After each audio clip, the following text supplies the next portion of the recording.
Bonjour à toutes et à tous, je suis ravi de vous retrouver pour cette vidéo de questions-réponses sur Conversation avec Dieu, ces pensées que l'on reçoit tous les jours et puis d'autres questions aussi par rapport à des sujets qui posent question pour certaines personnes, pour certains lecteurs. Alors comme toujours, je dis questions-réponses, mais ce sont des pistes de réflexion, ça passe par mon interprétation, mes filtres. Donc, prenez ce qui est bon pour vous, prenez ce qui résonne pour vous. Ce n'est pas la vérité, je n'ai pas la vérité. Chacun a sa vérité, chacun a sa vision du monde. C'est vraiment, comme je le disais, des pistes de réflexion pour ah oui, tiens, j'avais pas vu ça comme ça. Et du coup, trouver soi-même sa propre réponse par rapport à cette piste de réflexion. Allez, c'est parti. Une première pensée, la pensée du 23 mai. C'est aujourd'hui le jour du mariage avec votre autre soi. Alors effectivement, j'ai eu plusieurs questions sur ce sujet-là, sur cette pensée-là. Donc je vais relire la pensée, puis on va prendre des questions au fur et à mesure. En ce jour de votre vie, je crois que Dieu souhaite que vous sachiez que c'est aujourd'hui le jour de votre mariage, le mariage de votre cœur, votre esprit, votre âme avec votre autre soi. Tout le monde a un autre soi sur cette planète, et pas seulement un, mais beaucoup. Trouver cette personne devient plus facile quand vous avez la volonté de mettre votre soi pleinement et complètement. Quand vous avez la volonté de montrer votre soi, je ne sais pas ce que je dis, pleinement et complètement. Du coup, vos autres soi pourront se voir en vous. Comment pouvez-vous trouver votre autre soi s'ils ne peuvent pas vous trouver? Et comment peuvent-ils vous trouver si vous êtes tout le temps caché? Alors, donc la première question, effectivement, c'est qu'est-ce qu'on entend par autre soi? Ça, c'était une question récurrente. Je regarde les autres questions qu'il y a eu, mais commençons déjà par ça. Et effectivement, je pense qu'il peut y avoir plusieurs interprétations de ce que signifie cet autre soi. J'aimerais commencer par peut-être une anecdote ou un sentiment que vous avez peut-être vécu, dont vous avez fait l'expérience, qui est on va reconnaître quelqu'un de nouveau qu'on rencontre, et il va y avoir un échange de regards, il va y avoir quelques mots qui vont être échangés. C'est comme si cette personne, finalement, on se connaissait depuis longtemps. C'est comme si on a toujours été amis, c'est quelqu'un de la famille. On peut dire hein, d'ailleurs, ah tiens, cet ami, c'est comme un frère, c'est comme une sœur, et c'est un membre de la famille. On ressent chez l'autre quelque chose que l'on ressent chez soi. Il y a cette appartenance quelque part, ce sentiment d'être de la même famille, même si il n'y a pas de lien de sang quelque part, lien familial au sens classique du terme. Et pour moi, ça pourrait être une interprétation de cet autre soi, de justement reconnaître un peu, et certaines personnes peuvent parler de famille d'âme, des personnes qui font partie de la même famille d'âme. Et cet autre soi, finalement, on peut le rencontrer, en tout cas plus facilement, si soi-même, on s'ouvre. D'accord. Si je reste dans mon coin, que je ne regarde pas les gens dans les yeux, je ne dis pas bonjour, etc., je vais avoir du mal à rencontrer des personnes qui vont résonner avec qui je suis. Si je n'exprime pas ma vérité, comment est-ce que ça va pouvoir résonner chez les autres et comment les autres vont pouvoir à la fois se reconnaître dans cette vérité et me reconnaître comme qui je suis et comme étant un membre de la même famille d'âme ou de cette famille d'autres soi, quelque part. Et c'est ce que nous invite à faire conversation avec Dieu, ce que nous invite Neil à faire. Trouver cette personne devient plus facile quand vous avez la volonté de montrer votre soi pleinement et complètement. Montrer son soi, c'est voilà qui je suis, voilà ce que je pense, voilà ma vérité. Et après, vous vous rendrez compte, et je vous invite vraiment à en faire l'expérience, c'est voilà ma vérité, voilà qui je suis. Et vous allez voir qu'en fait, les gens, ah oui, d'accord, ah oui, ça m'intéresse parce que moi aussi, blablabla. Et du coup, les liens se forment. Mais si je n'exprime pas qui je suis, si je n'exprime pas cette vérité-là, comment les autres y font pour vous reconnaître? Comment les autres y font pour vous voir tel que vous êtes? Et du coup, comment font-ils pour se voir tels qu'ils sont? Parce qu'en fait, en exprimant la vérité, voilà qui je suis, vous allez faire résonner quelque chose chez quelqu'un d'autre. Ah oui, moi aussi, je suis comme ça, ou moi aussi, je vibre de la même manière. Ce n'est pas exactement de la même façon, mais c'est de la même famille, quoi. C'est de la même manière. Ah oui, moi, je pense pareil. J'ai la même vision du monde, à quelques différences près, mais on partage des mêmes valeurs, une même vision du monde. Et en fait, en exprimant qui je suis, je vais aider les autres à se réveiller à qui ils sont. Ils vont se reconnaître eux-mêmes en se reconnaissant à travers moi.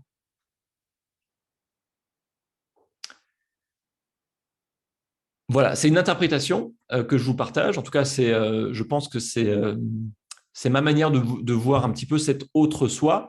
Alors bien sûr, on pourrait parler d'âme sœur, on pourrait parler de plein d'autres choses, mais en tout cas, moi, c'est l'interprétation qui me parle le plus par rapport à cette pensée. Donc effectivement, comment peuvent-ils vous trouver si vous êtes tout le temps caché, hein? C'est ce que je vous disais à un moment, c'est voilà qui je suis.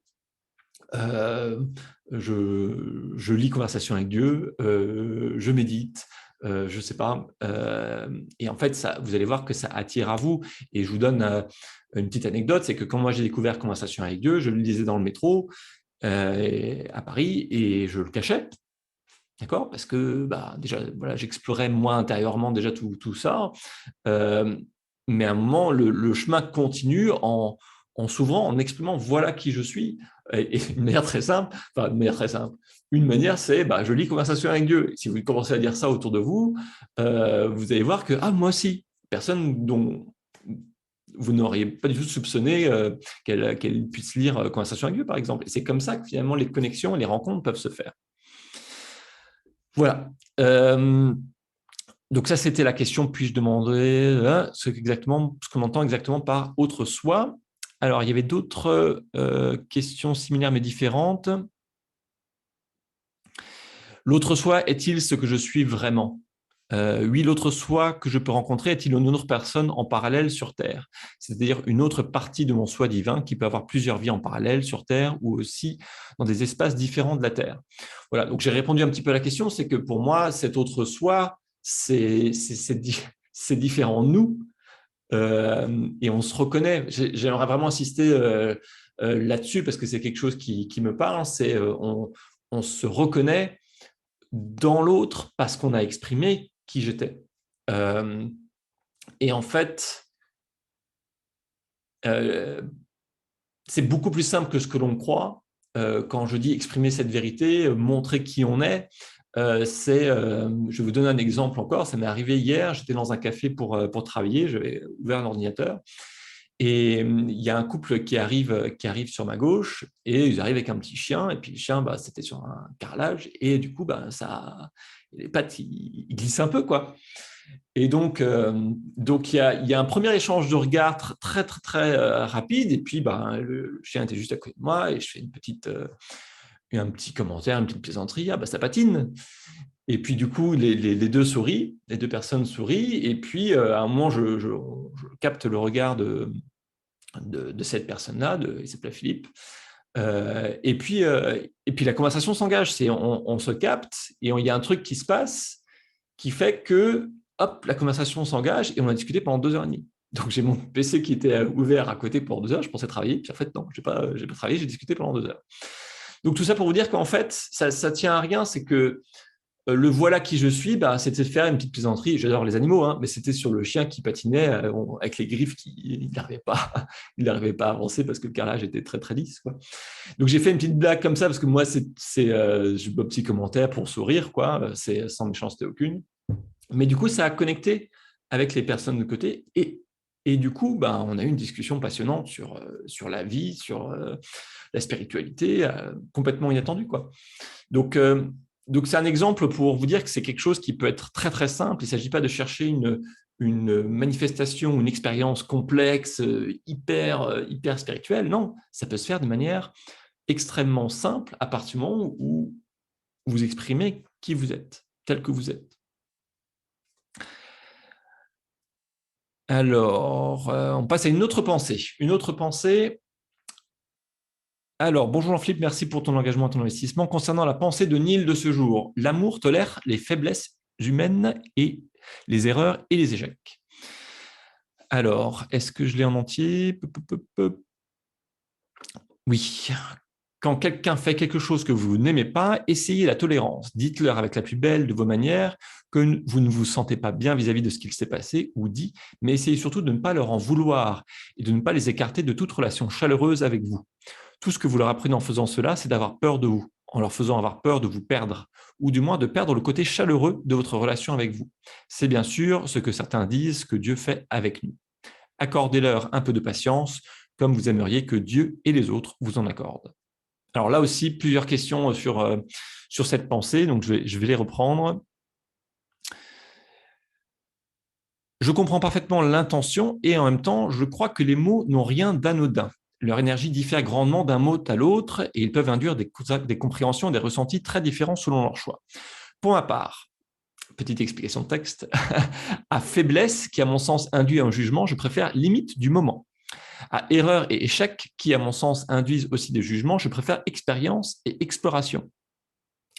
Et à tolérer, dans lequel je perçois de la condescendance, des concessions, des arrangements et surtout l'oubli ou le déni de notre intégrité, je préfère accueillir. Ma question, vu ce qui précède, selon toi, comment l'intention de Neil va être perçue, reçue, comprise? Merci. Alors, c'est très intéressant comme commentaire parce que c'est sur le choix des mots, hein, des mots de vocabulaire, le choix du vocabulaire utilisé. Et ce que la personne dit, hein, ce que Patricia dit, c'est leur énergie diffère grandement d'un mot à l'autre. Ils peuvent induire des compréhensions et des ressentis très différents selon leur choix. Alors, effectivement, pour moi, c'est un exercice qui a toujours été très difficile. C'est que, en plus, avec l'effet traduction, on peut complètement changer l'énergie de ce qui est dit. OK, ça a toujours été un peu pas une crainte, mais une difficulté, en tout cas pour moi, d'essayer de traduire cette énergie de la manière la plus fidèle possible, ce qui n'est pas toujours faisable. Et il faut aussi bien se rendre compte que finalement, chaque mot a une énergie, mais cette énergie, elle dépend aussi de l'expérience que vous avez vis-à-vis de ce mot-là. Donc, si par exemple, je prends, je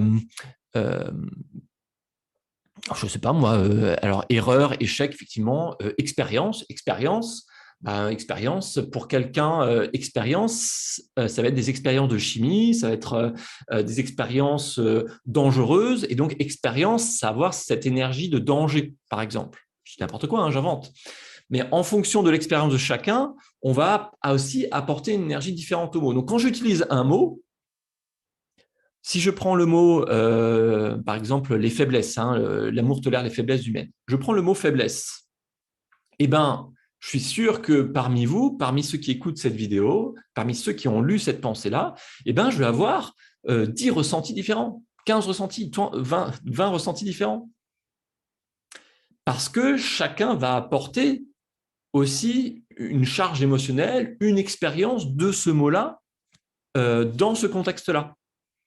Donc, quand j'exprime quelque chose avec des mots, je n'ai pas forcément le contrôle sur comment les choses vont être comprises, interprétées, ressenties. Ça dépend de chacun, et quelque part, tant mieux. D'accord? Sinon, ça veut dire que j'utilise un mot et je peux contrôler le ressenti de tout le monde. Heureusement que ce n'est pas le cas. Donc, effectivement, je rejoins, les mots n'ont rien d'anodin. Effectivement, par contre, je ne peux pas avoir le contrôle sur tout ce qui se passe derrière. C'est-à-dire que on voit très bien, quelqu'un qui va exprimer des mots, ça va être interprété de différentes manières différentes. Des gens qui vont réagir hyper négativement, des gens qui vont réagir hyper positivement. Donc en fait, c'est un exercice d'équilibriste, de trouver les bons mots, la bonne manière d'exprimer les choses. Donc moi, par contre, effectivement, je reçois souvent des messages comme ça sur justement les mots à utiliser, etc. Et ne serait-ce que le mot, ah non, il ne faut pas utiliser le mot parce que sinon, ça fait penser un mal des mots, et du coup, pour le cerveau, de l'inconscient, tout ça, etc. Bon, ok, mais à ce moment-là, on ne peut plus parler, quoi. Ça, c'est très personnel, hein, c'est Jean-Philippe qui parle de toute façon. Mais à ce moment-là, on ne peut plus rien dire. Et on ne peut plus rien transmettre. Parce qu'à chaque fois, il y a quelqu'un qui va dire, ah oui, mais ce mot-là, ça ne va pas, ce mot-là, ça ne va pas, ce mot-là, ça ne va pas. Et je pense qu'il ne faut pas tomber non plus dans un radicalisme, dans un fascisme du mot de vocabulaire. C'est un moment, on a des mots à utiliser, on utilise les mots que l'on a, on peut inventer des mots éventuellement, mais ce qui compte aussi, c'est effectivement le message, et essayer de comprendre et ce qu'on ressent, et à la fois faire la part des choses entre l'énergie qui vient du message et l'énergie que nous, on met sur ces mots-là. D'accord? Donc, c'est quelque chose d'assez complexe finalement. C'est de la communication. Si la communication était simple, je pense que ça se saurait, puis le monde serait peut-être différent. Mais oui, c'est un sujet très complexe. Donc, si vous voulez changer des mots dans les pensées, mettez le sens, mettez les mots que vous voulez mettre à la place. C'est votre liberté, c'est votre choix. Faites comme vous l'entendez. Maintenant, je peux pas avoir un vocabulaire qui va plaire à tout le monde. Ça ne marchera pas. J'ai déjà eu des cas où les gens me disaient « Ah oui, ce mot-là, c'est très juste, ce mot-là, c'est très faux. » Donc, à un moment, je suis obligé de faire un choix. Moi, c'est le choix qui me paraît le plus juste, mais aussi, c'est aussi par rapport à mon expérience à moi. Hein. C'est comme on le disait au début, tout le monde a ses filtres, donc on fait au mieux. Donc, revenons, on a fait une large digression sur les mots, mais je pense que c'est un sujet important. Et je revois d'ailleurs le mot tolérer, dans lequel je perçois de la condescendance. Donc, on voit bien que c'est une perception, d'accord, c'est une connotation, c'est une énergie qui va avec. Et je voulais rajouter aussi, c'est que d'une langue à l'autre, en anglais, on peut avoir une connotation qui va être très positive, très neutre ou très positive, et en français, si on traduit de manière littérale, ça peut être très négatif. Pour vivre avec quelqu'un dont la langue maternelle n'est pas le français, en parlant anglais, je me rends compte qu'il y a des mots, effectivement, en anglais, ça a une énergie très positive, en français, c'est très négatif, ou inversement. D'accord ? Donc, c'est d'autant plus délicat.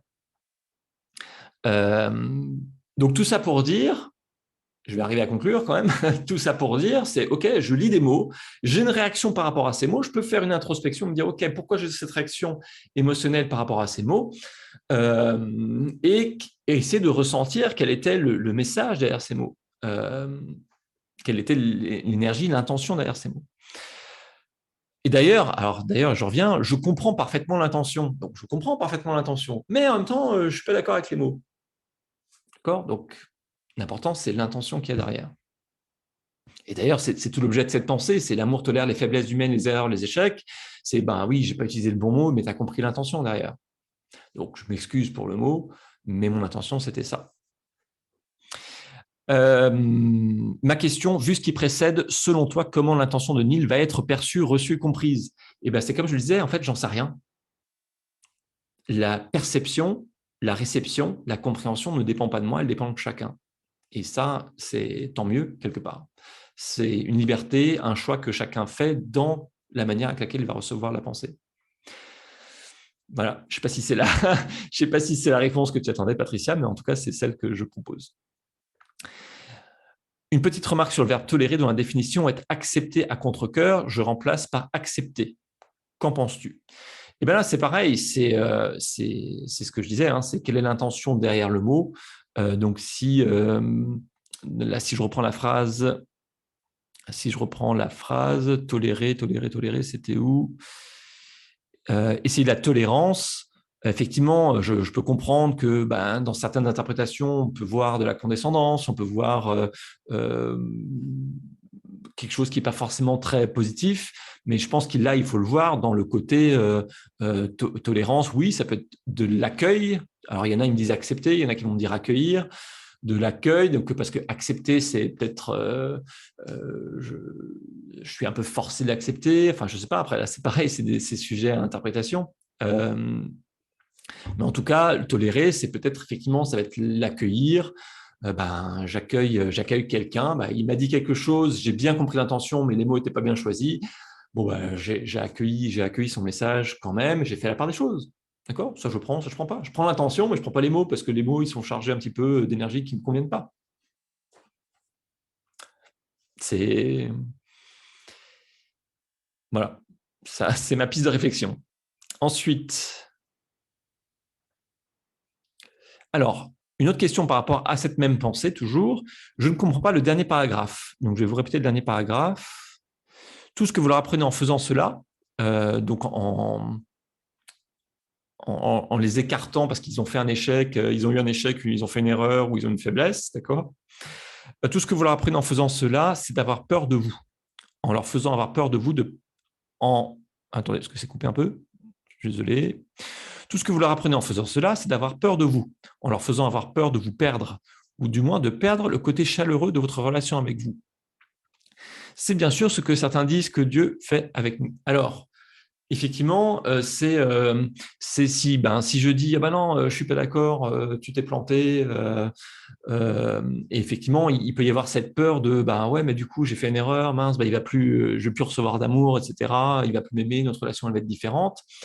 L'idée c'est ok, tu t'es planté, c'est ok, la vie continue, on reste amis.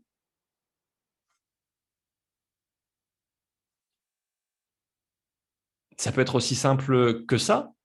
Donc on rejoint l'idée du pardon, on rejoint l'idée de un moment on passe à autre chose aussi. Donc effectivement des situations qui sont plus ou moins difficiles à gérer et ça peut prendre plus ou moins de temps aussi, quoique. Mais l'idée effectivement c'est tout le monde a fait une boulette à un moment. Tout le monde a réagi d'une manière avec laquelle peut-être que l'intention n'était pas tout à fait juste, même, c'est possible. Peut-être qu'il y avait une charge émotionnelle qui a transformé le message qui a été transmis aussi.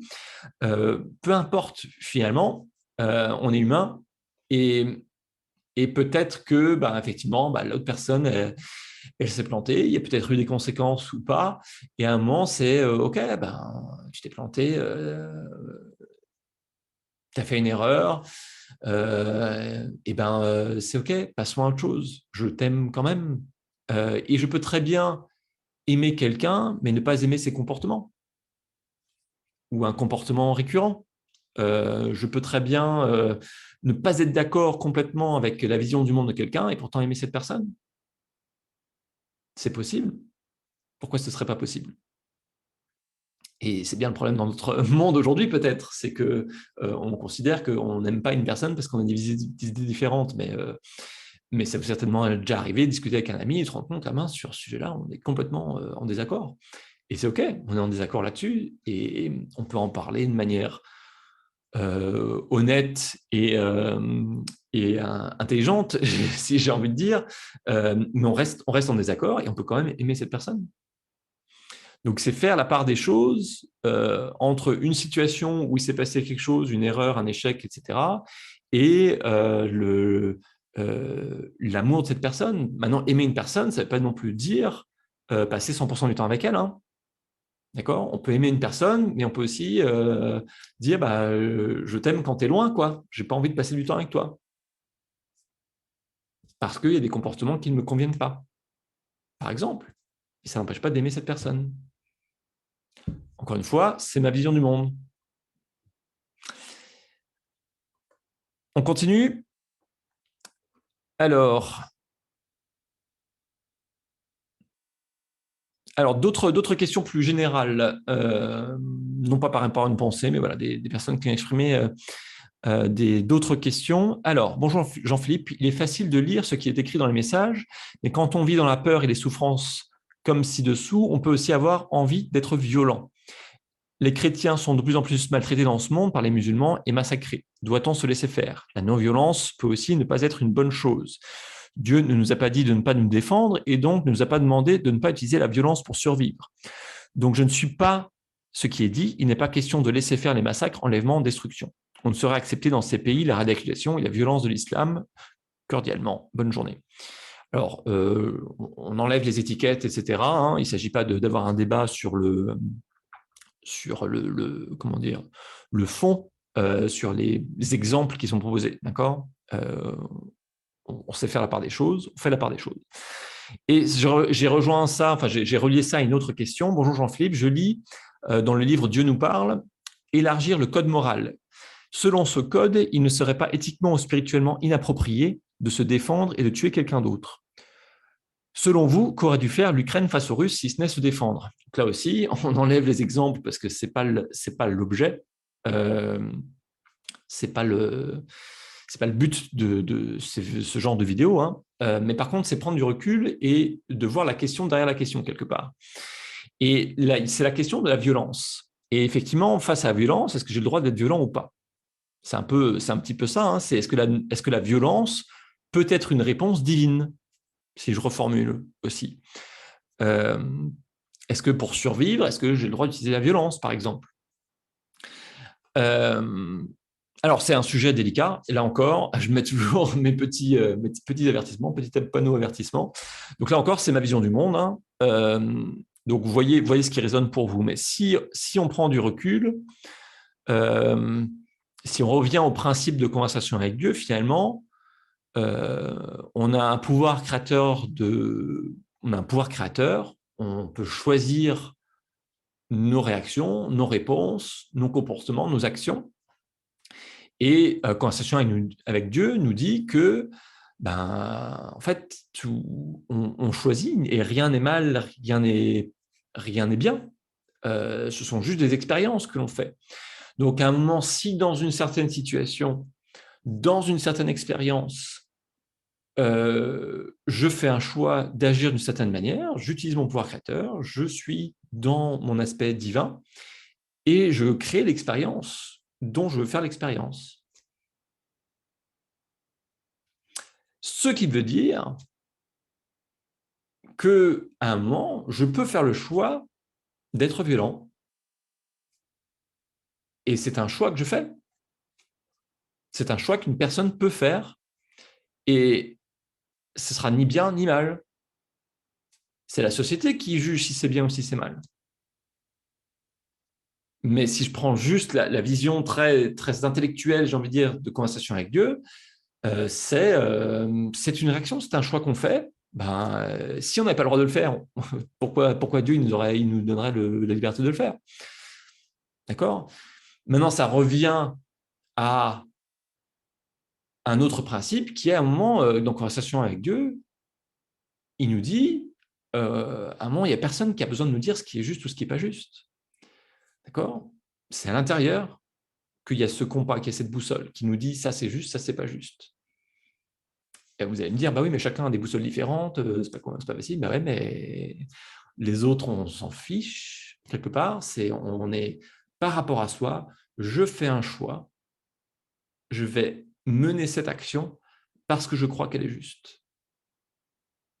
Et peut-être que quelqu'un d'autre, dans une même situation, va avoir une réaction différente parce qu'elle va penser que cette réaction est juste pour elle. Et c'est OK, chacun fait son expérience. Donc ça, c'est la théorie, j'ai envie de dire.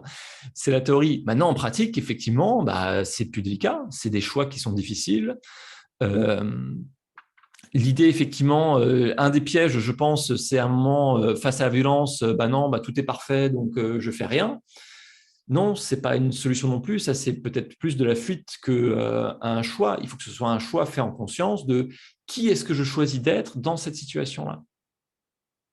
Et je peux accepter de ne rien faire. Je peux choisir de ne rien faire. Je peux choisir de faire quelque chose. Je peux choisir de m'en aller. Je peux choisir de dire quelque chose. Je peux choisir d'être actif, d'être dans l'action dans cette situation-là. Et c'est un choix de chacun.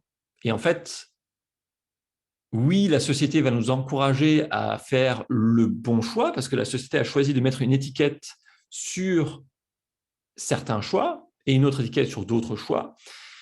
Mais au final, chacun fait un choix par rapport à ses normes, d'accord, à ses choix normés et ses choix étiquetés, en quelque sorte. Donc, si je reprends un petit peu la question, doit-on se laisser faire? Il n'y a pas de doit, c'est vraiment qu'est-ce que tu choisis de faire? Qui est-ce que tu... En fait, ça, on revient toujours à la question, c'est fondamental, qui est-ce que je choisis d'être? J'ai une situation, qui est-ce que je choisis d'être? J'ai une autre situation qui arrive, qui est-ce que je choisis d'être? Et c'est là où on est dans notre pouvoir de création personnelle. Parce qu'on fait des choix. Si on ne fait pas de choix, si on fait les choix qu'on nous impose, en fait, on n'est pas dans la création, on n'est pas dans le pouvoir de création personnelle. Puisqu'en fait, on applique ce que nous dit de faire l'autre. Donc on obéit. On n'est pas des êtres créateurs à ce moment-là. On obéit à quelqu'un d'autre qui nous dit quoi faire. Que ce soit la société, les parents, la famille, les amis, les collègues, peu importe. Donc, doit-on se laisser faire? En fait, déjà, il n'y a pas de doit, c'est qu'est-ce que je choisis? C'est est-ce que je choisis de laisser faire? Ou alors, qui est-ce que je choisis d'être? La non-violence peut aussi ne pas être une bonne chose. Il y a beaucoup de négations, mais la non-violence peut aussi ne pas être une bonne chose. En fait, c'est un choix qu'on fait. J'ai une situation, qui est-ce que je choisis d'être? Et je sais que ça peut secouer en termes de bah oui, mais on n'a pas le droit de faire ça. Bah oui, mais qui est-ce qui a dit qu'on n'avait pas le droit? Et en fait, à nous mettre dans des cases, on a oublié de penser en dehors des cases. Et du coup, à nous trouver des solutions, parce que souvent, quand on est bloqué, c'est parce qu'on est dans une case. Et du coup, bah, on est dans cette case et on cherche la sortie. Bah oui, mais en fait, vu qu'on croit que les murs de la case, les bords de la case, c'est la vérité, et on ne remet pas en question cette vérité-là, parce qu'en fait, finalement, cette vérité-là, on ne l'a pas choisie. C'est quelqu'un qui nous a dit, tiens, ta vérité, c'est ça. Bah oui, mais si je la remets en question, cette vérité, ah bah ouais, tiens, bah en fait, c'est comme remettre en question la vérité, c'est comme ouvrir la porte de la case. Ah bah tiens, je peux sortir de la case. Et du coup, faire un choix différent de tous les choix que j'ai pu faire jusqu'à présent aussi.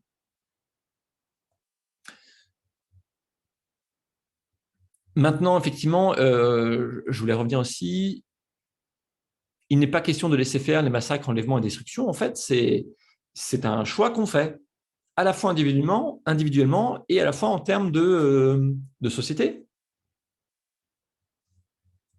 Donc, maintenant, il ne faut pas non plus euh, porter la responsabilité de tout, surtout. C'est qu'est-ce que moi, je peux faire? Qu'est-ce que je choisis de faire? Comment, je ne vais pas, là, en un claquement de doigts, arrêter des feux de forêt en Australie. Maintenant, qu'est-ce que je peux faire? Donc, les feux de forêt en Australie, c'est triste, c'est une destruction, c'est une massacre ou c'est la nature qui fait du ménage, peu importe, d'accord? Il se passe quelque chose qui est destructif, ça me rend triste. Euh, qui est-ce que je choisis d'être dans cette situation-là? Je peux aussi être triste, avoir de la compassion, envoyer de l'amour, mais par contre, je ne vais rien faire de concret. Mais par contre, dans une autre situation, je vais faire quelque chose de concret parce que là, j'ai un moyen d'action, j'ai un moyen de contrôle. Pas un moyen de contrôle, un moyen d'action. Voilà, j'espère que ça répond un petit peu à la question. Notez bien aussi que tous ces conflits, ça nous réembarque dans la dualité, hein, le bien et le mal. On essaie de faire, il y a un bon côté et un mauvais côté. L'idée, c'est de se rendre compte, c'est que c'est relatif. Encore une fois, hein, c'est bah, tiens, le bon côté, il croit qu'il est bon et l'autre il est méchant, et l'autre il croit qu'il est bon et que l'autre il est méchant. Donc c'est qu'une question de perspective de toute façon. Euh, Chacun agit parce qu'il croit que c'est juste, d'accord? Donc c'est l'intention positive de la PNL, hein, d'accord? Et dernière question, non, encore deux dernières. Comment faire pour rester en amour malgré tout? Alors, c'est une question qui est intéressante. Donc, par rapport à ce qu'on vient de dire, c'est une bonne continuation. Comment faire pour rester en amour malgré tout? Effectivement, ça peut être compliqué quand on voit ce qui se passe, quand on vit certaines situations personnelles, certaines expériences qui peuvent être difficiles. C'est dire comment je fais pour rester amour là-dedans, quoi. Et en fait, je pense qu'il y a un point essentiel qui est de se rappeler que euh, l'amour est à l'intérieur. On est une source d'amour. Et quand vous ne voyez plus l'amour à l'extérieur, c'est quand vous ne voyez plus l'amour à l'intérieur.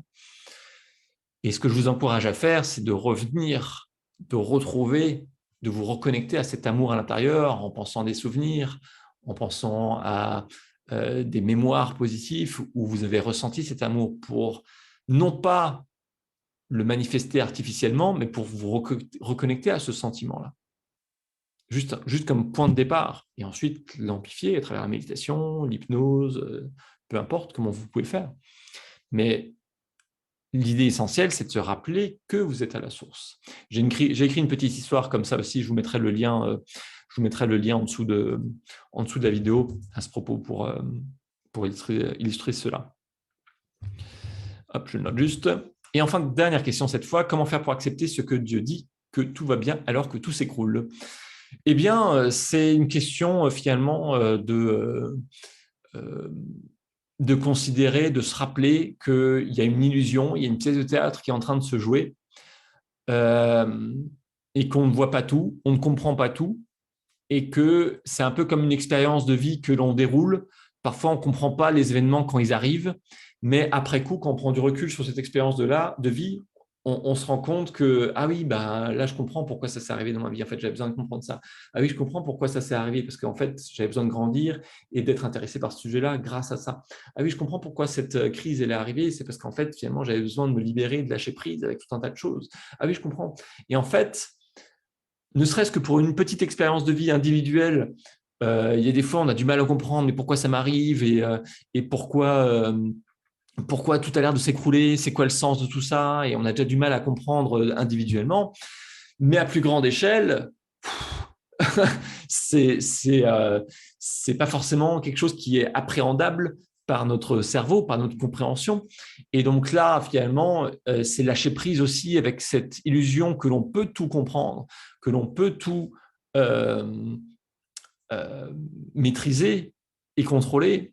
Et en fait, en lâchant prise, finalement, on se relie à quoi? On se relie à la foi en soi, à la foi en l'humanité, en la foi en la vie, que finalement tout ce qui arrive, euh, les choses qui s'écroulent, les conflits, les difficultés individuelles et collectives, tout cela, ça arrive pour une raison.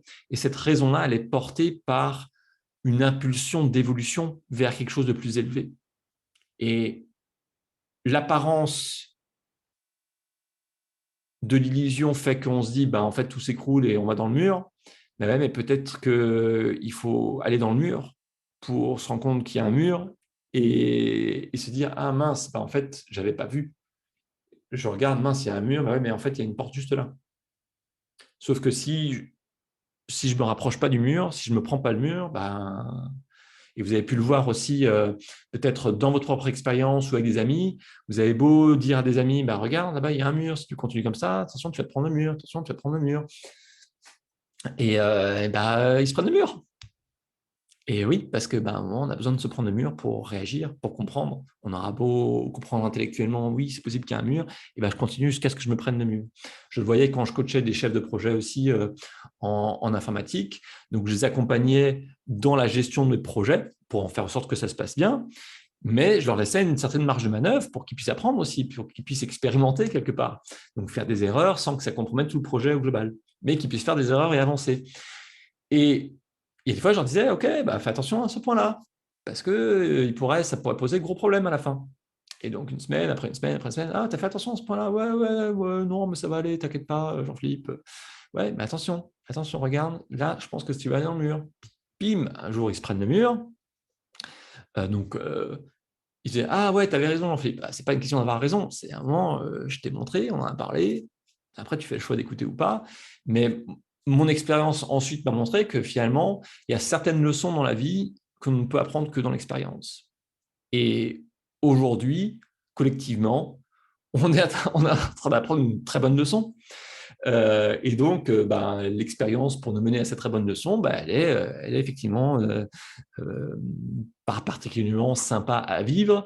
Et c'est là où, du coup, je vous invite à rejoindre, à vous rappeler cette fois, à un moment, OK, est-ce que je me dis, en fait, on peut faire un choix aussi, hein, et je vais peut-être finir là-dessus, on peut faire un choix, est-ce que j'ai envie d'avoir est-ce que j'ai envie de me dire que finalement, en fait, tout ça, c'est du hasard et tout ça, c'est des coïncidences et finalement, le monde s'écroule, on arrive dans un monde complètement délirant et on va s'autodétruire.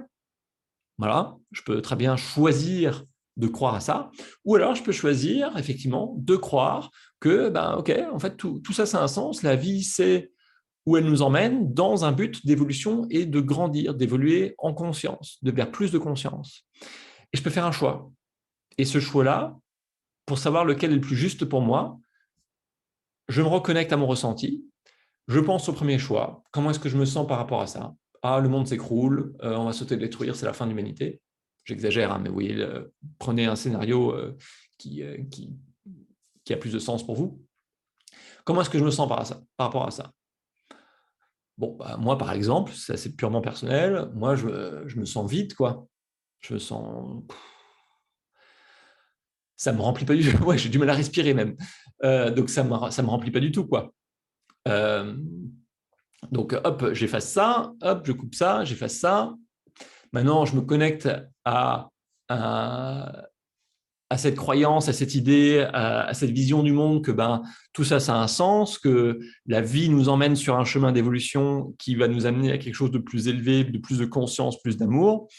Ah ben là, oui, ça me remplit plus. Je ressens plus de joie, plus d'amour, et j'ai envie du coup de croire à ça.